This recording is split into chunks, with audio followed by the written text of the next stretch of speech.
There are 7 million people incarcerated in U.S. prisons. 700,000 of these convicts are released each year, with nothing but the clothes on their backs. These statistics are staggering, and the odds are someone you know is a felon. Prison doesn't define who you are. It's what you do after prison that defines you. This is Fresh Out, Life After the Penitentiary. Take me down to the water's edge, pull me closer to that ledge, round and around. There is no way you were gonna breathe after you get stabbed with something this fucking long.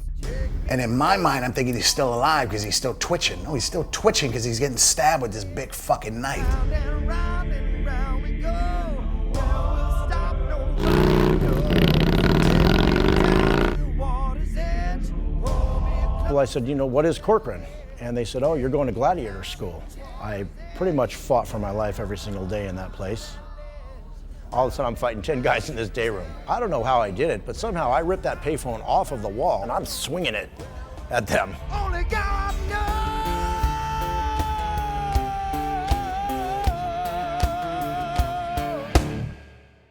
One night, I'm sitting in bed with my wife watching a movie.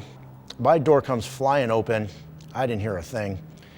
And I have about 40 guys in completely black uniforms with ski masks, with M16s with laser sightings pointed at my face.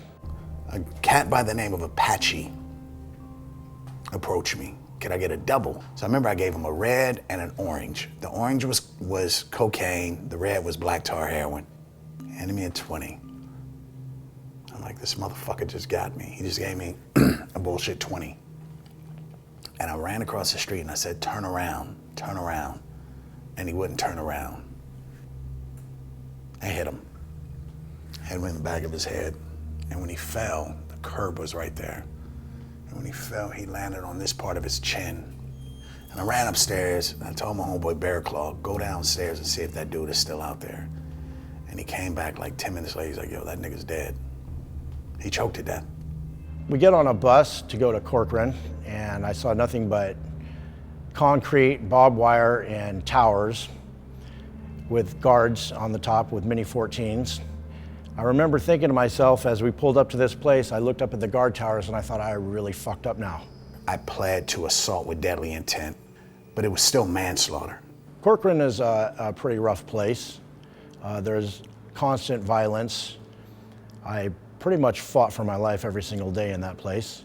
That's just the way it goes. A few years in that environment, you get pretty numb to everything.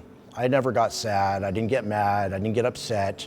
There was just nothing. I've watched people, since I've been out of prison, go, why would a person go back in? Why would they go back in? I don't even know why I sold drugs. I come from a mother who was a heroin addict.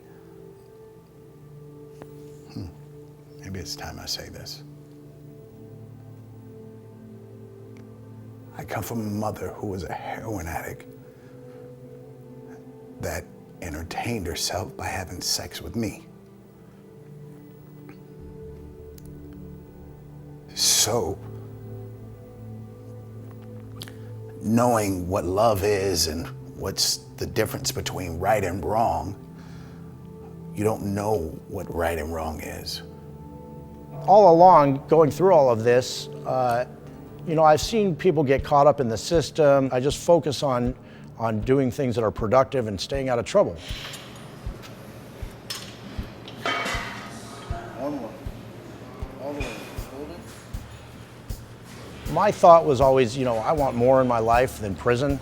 So right now I'm just focused on running my gym. We have over 200 members, and we're doing a lot of positive things in the community.